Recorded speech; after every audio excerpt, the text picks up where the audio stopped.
So we're going to talk today to Professor Christophe Jaffrelot, a French political scientist, indologist who teaches at Sciences Po. Uh, Professor Jaffrelot is an authority on South Asian history and politics, and he has written over 20 books on India and Pakistan and various other parts of South Asia.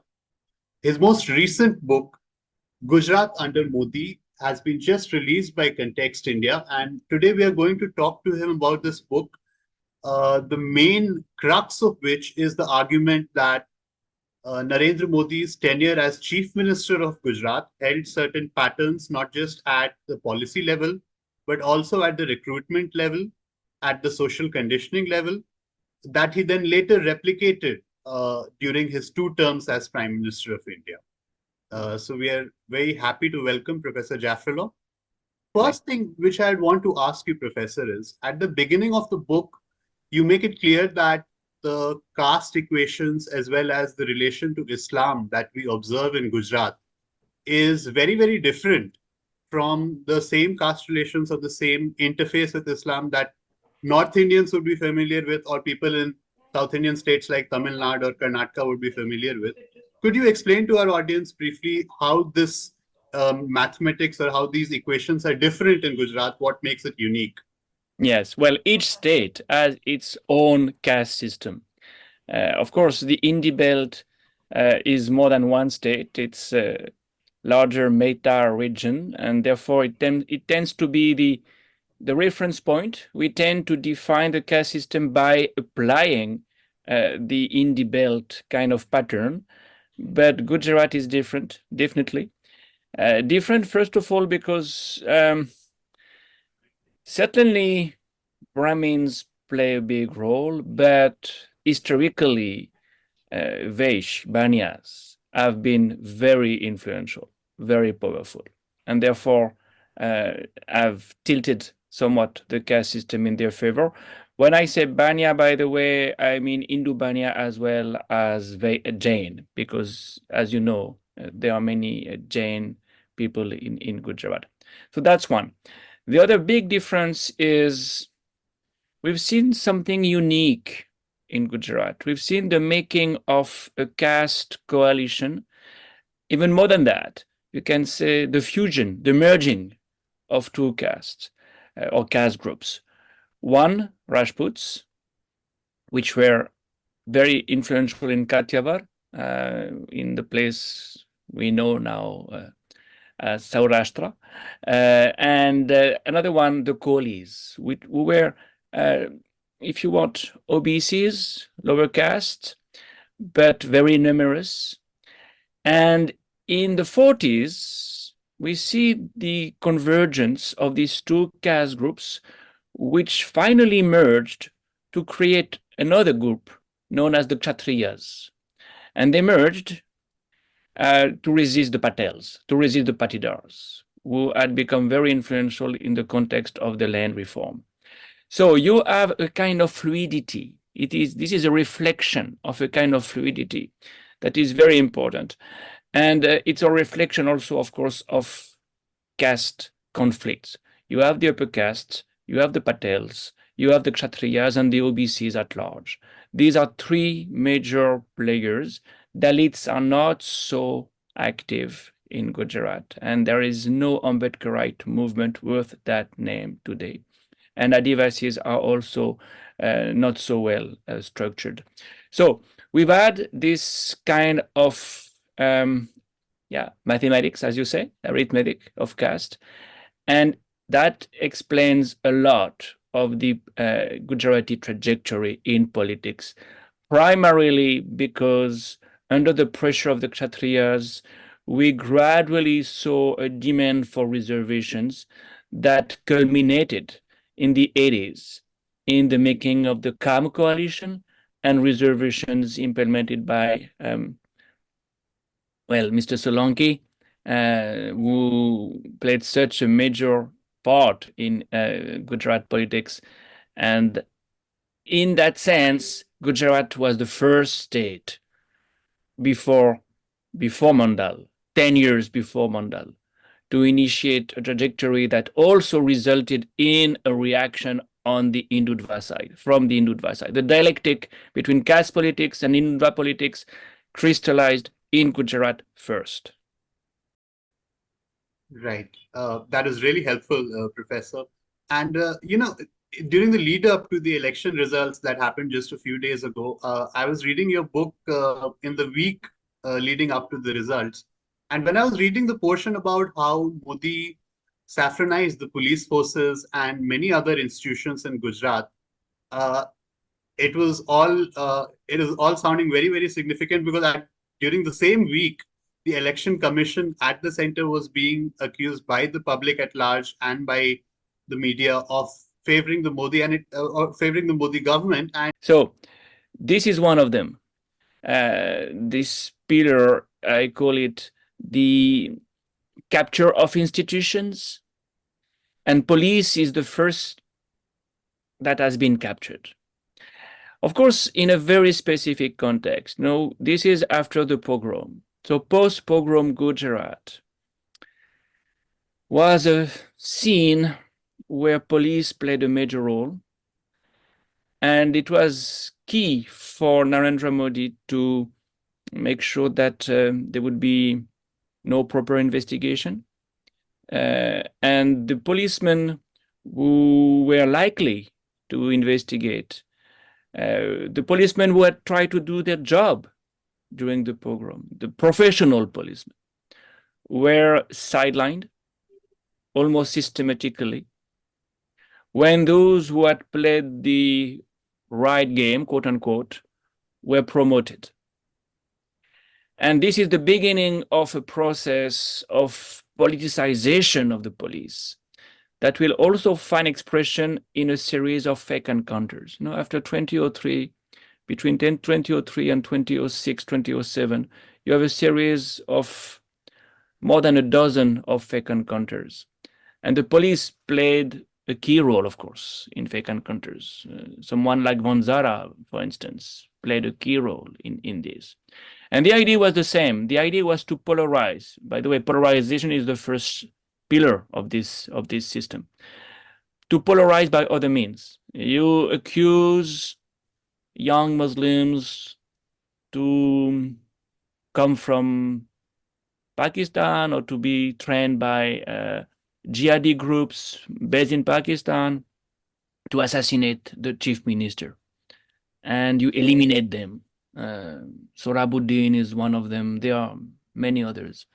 And give a press conference saying, well, we have saved the prime minister, the chief minister from an attack, and here are the guilty men, and we had to kill them because they were running away or whatever. So the police played a big role there. As you may remember, something like 20 policemen were sent to jail because of these practices, including Vanzara. And this is one symptom of how police had been captured by the government. Don't forget that at that time, the Minister of State for Home is Amit Shah himself. You mentioned that the caste politics of Gujarat is very different from the other states. And during the beginning of the book, you mentioned how there has always been a historical trend of the upper castes in Gujarat intermarrying with intermediate castes in large numbers. And yet there is also this phenomenon of the lower castes, and not just Dalits, but also intermediate castes, actively participating in anti-Muslim pogroms. Even when there is a clear-cut hierarchy, when the treatment of Dalits and specifically with regards to human rights, Gujarat has a terrible record on that. Despite that, they are partaking in Modi's sort of anti-Muslim project or the anti-Muslim part of his Gujarat model, if you will. How do you explain this sort of, superficially, it might look like a contradiction, but as you explain in the book, it's not. So if you could just briefly explain that. Well, this is, of course, part of the famous dialectic between caste politics and Hindutva politics.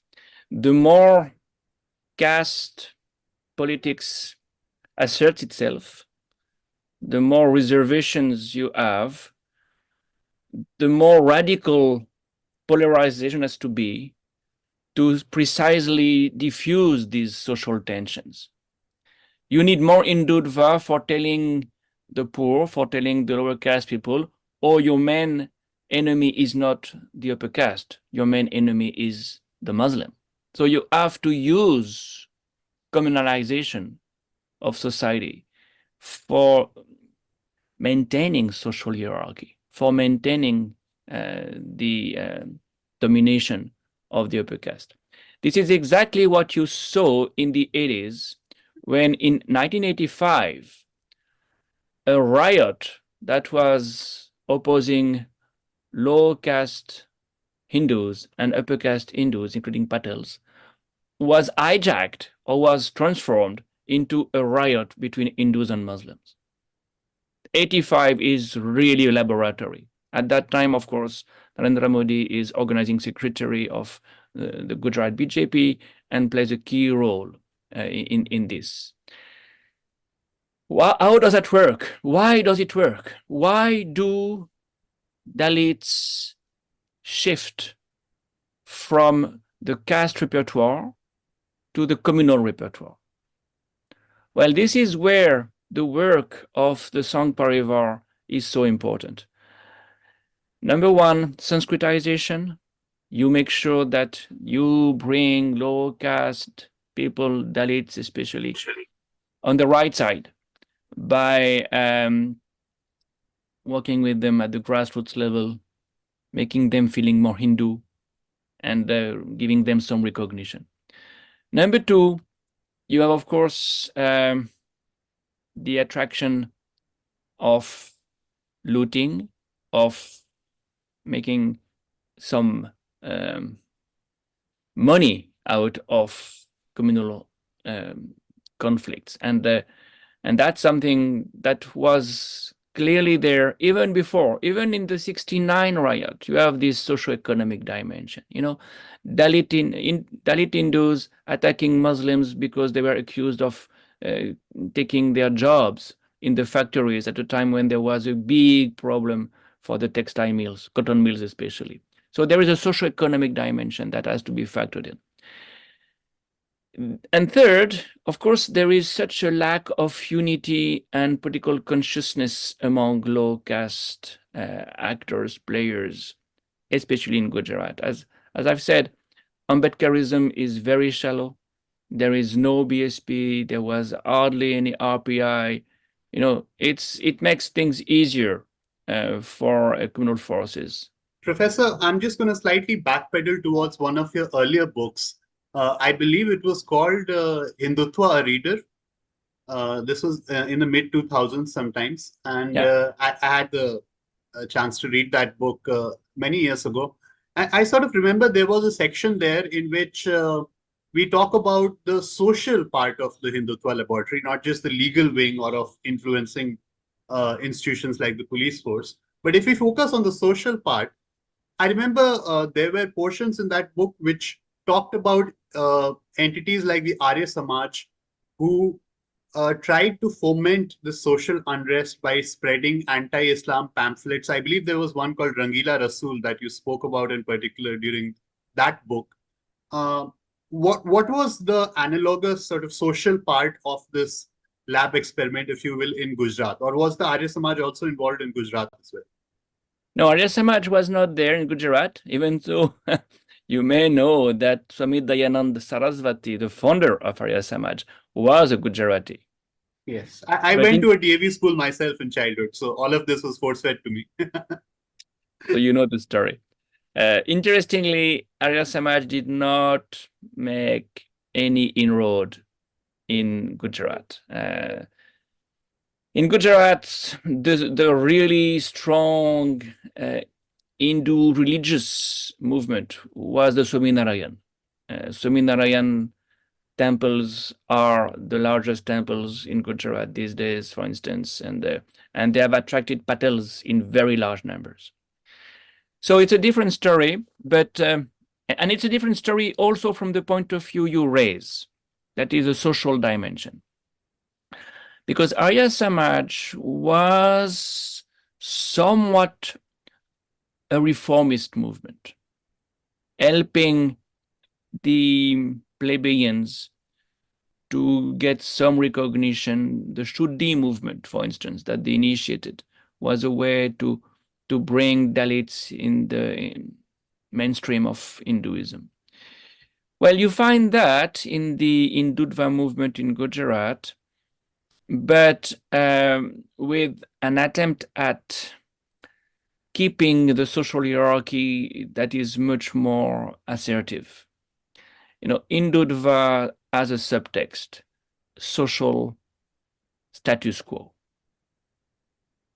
And that's not something so clear on the Arya Samaji side, where social reform was more important. But social status quo in the case of Gujarat was something Patels valued a lot. Now, Patels, remember, were on the Congress side for decades. Vallabhbhai Patel From the being, 60s to the 90s. Exactly. And then they shifted. And they shifted in the 90s because of the anti-reservation movement they wanted to be part of. So they were against social transformation. They were for social status quo. Right. And that's why they shifted to the BJP from Congress. When you talk about the decentralization of power, the way Modi took away law enforcement powers from the police, or the way he took away supervisory powers from watchdog bodies. Did you see echoes of that happening, especially in the second term of Modi at the center, and how? Yes, we saw that indeed gradually in Gujarat, with more institutions being captured. Number one, the police. Number two, the judiciary, with one clear attempt at infiltrating the judiciary and appointing prosecutors who would come from the RSS galaxy. Other institutions, of course, shifted as well, and the bureaucracy is one of them. Gujarat cadres, IAS cadres, were promoted. Some of them have moved to Delhi, by the way. You have an amazing continuity in terms of who are the people who were there in Gujarat, who are now here in Delhi. In the case of the bureaucrats, there is something very interesting that has been unnoticed, a kind of new nexus with the business milieu.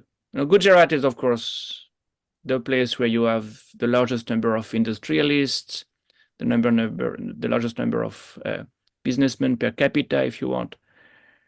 And the connection between the state and the business milieu have always been there. And Shimanbhai Patel was a good example of this osmosis. Under Modi, it took a new turn. The state and only few businessmen became really in a kind of osmosis. And the promotion of some oligarchs started there.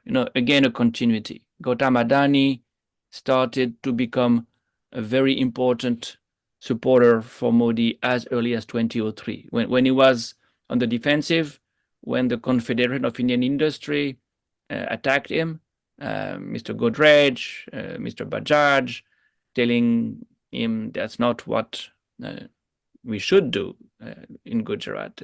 These riots are very bad for the state, very bad for business. So Gautam Adani came to his rescue at that time and created a group of supporters. He was paid back very soon afterwards, offered a special economic zone in Mundra for a port, and bureaucrats helped. And they helped because the state asked them to help. They helped by shifting to the private sector as well. So you have a kind of circulation of bureaucrats from the state apparatus to the private sector. That is clearly a way to capture the bureaucracy, to capture the the administration. So it's not only the police, it's not only the judiciary, it's also the administration that has been transformed in the process. And even today, you have this very large number of bureaucrats used by the BJP. Well, so many of them in the government, Mr. J. Shankar in the first place, former IFS officers.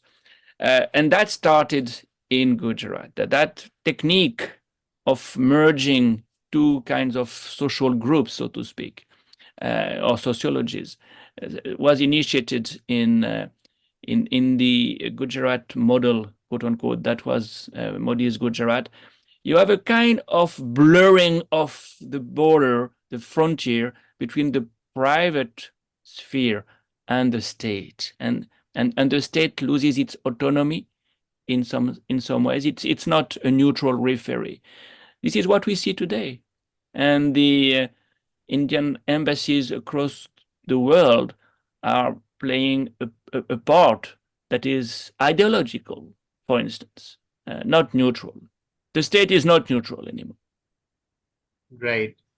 Sir, recently I watched a film which was originally a 70s film, but it has now been re-released in India. It's called Manthan by Shyam Benegal. And it's a fictionalized version of the Amul story in Gujarat. And because this film is a fantasy, towards the end, we are shown that all the Dalit villagers, they sort of get together and they take control of the cooperative, and the fruits of liberalization are shared by one and all, irrespective of caste and class and so on. In reality, we know that Dr. Verghese Kurian ended up consolidating the powerful patidars of the region, because of which Amul was able to be a thing at all. But I found the nature of the fantasy very instructive indeed, because it sort of suggests that the opposite of that was happening. Yes, the cooperative movement is very important in Gujarat. Amul is only one of many cooperatives. But I think we should use the past tense there.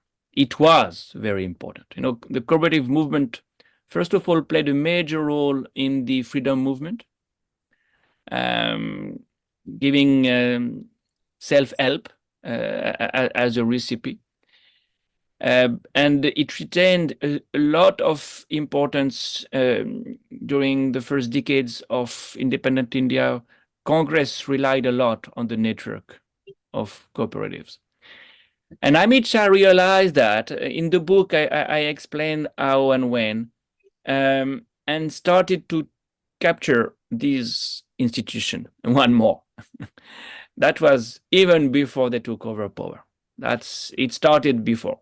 It was, of course, fully accomplished after they took over power, but it was initiated before. And interestingly, the cooperatives Amit Shah was the most interested in were the banks, cooperative banks, that they finally took over from.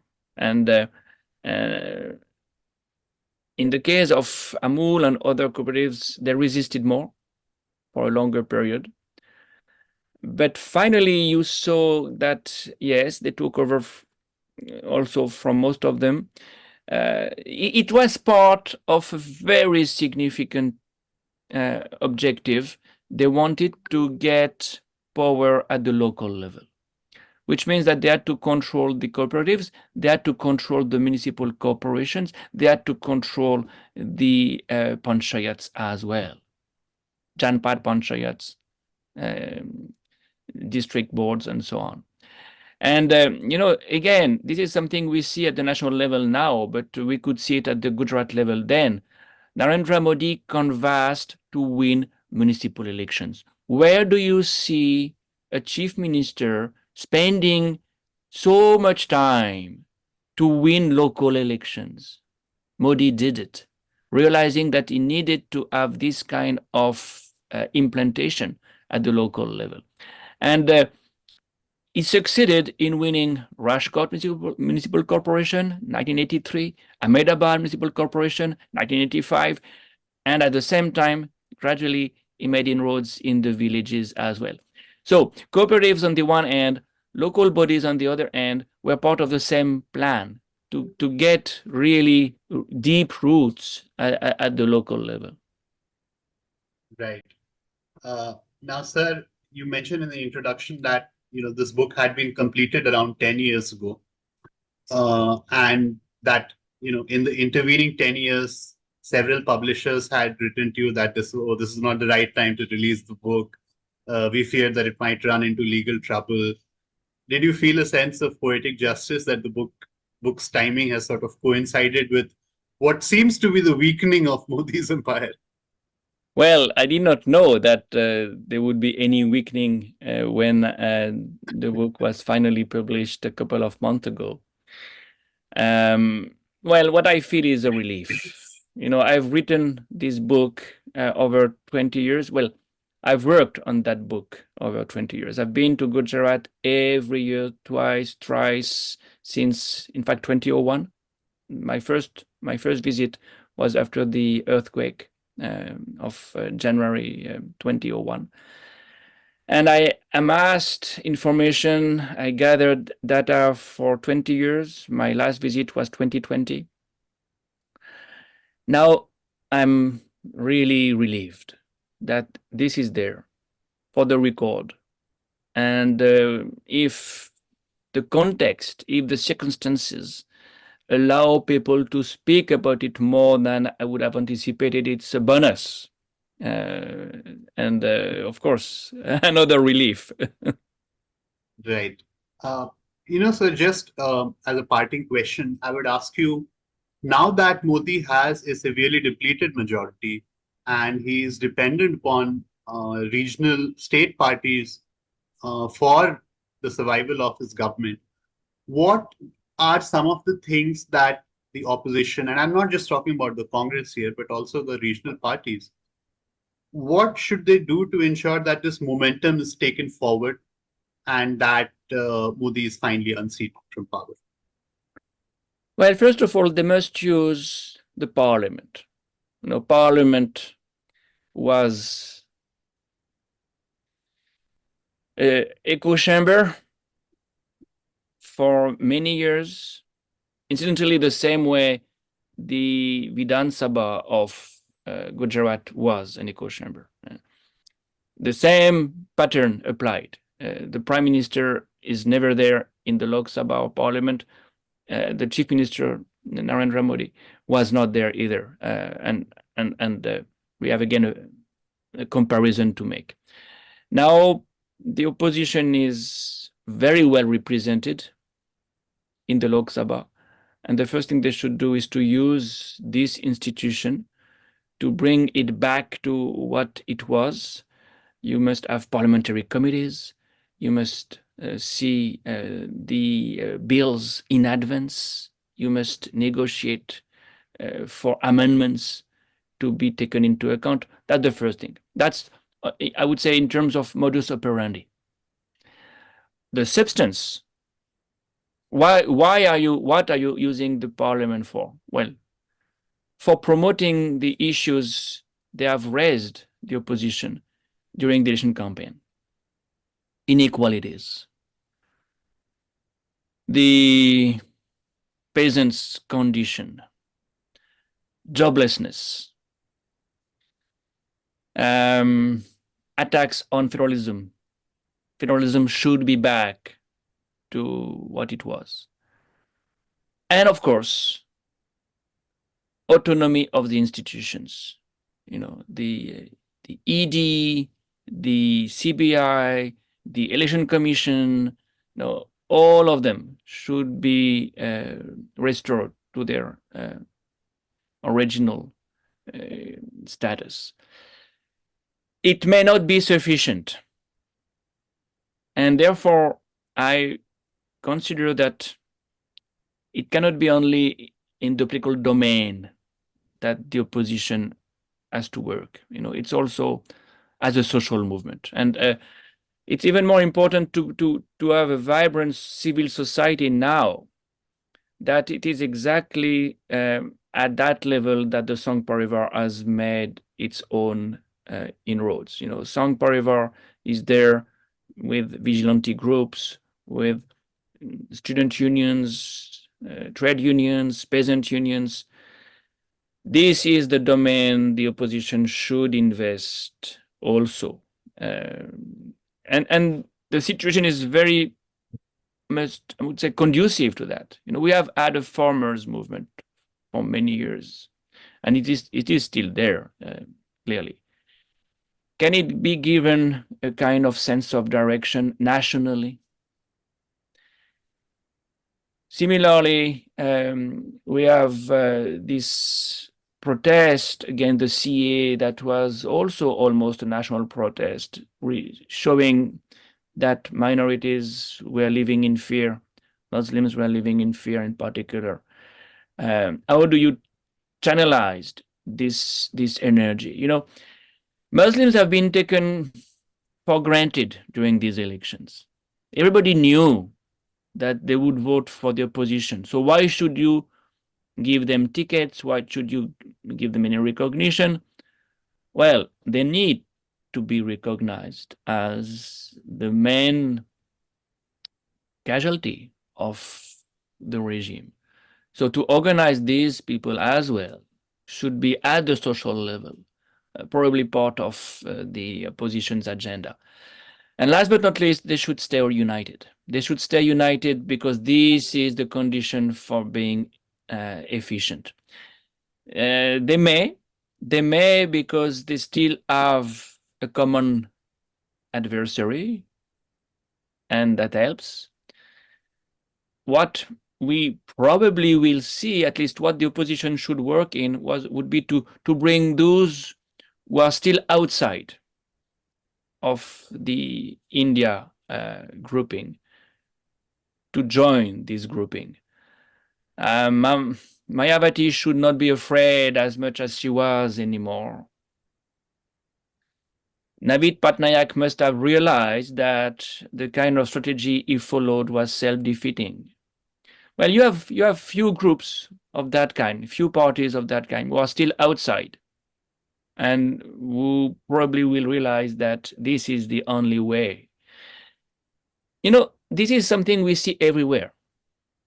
Look at Turkey. Against Erdogan, you have to bring a coalition with parties who are poles apart, who have nothing in common, except the need to dislodge the strong man from power. We've seen this in so many other parts: Poland, Hungary, Israel. So the coalition needs to be very large.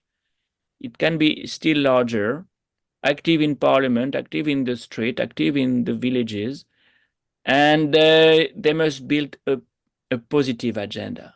It should not be only against what is there. It should be for something ambitious, and the potential is there because they have a real program.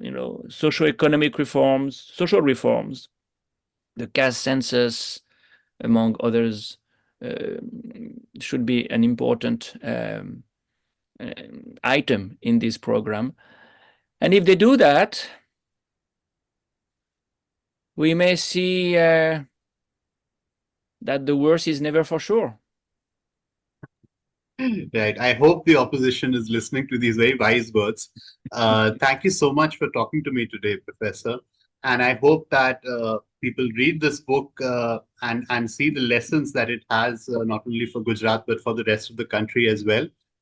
Thank you so much, Professor Christophe Jaffrelot, for your time today. Thank you. Thank you, Aditya.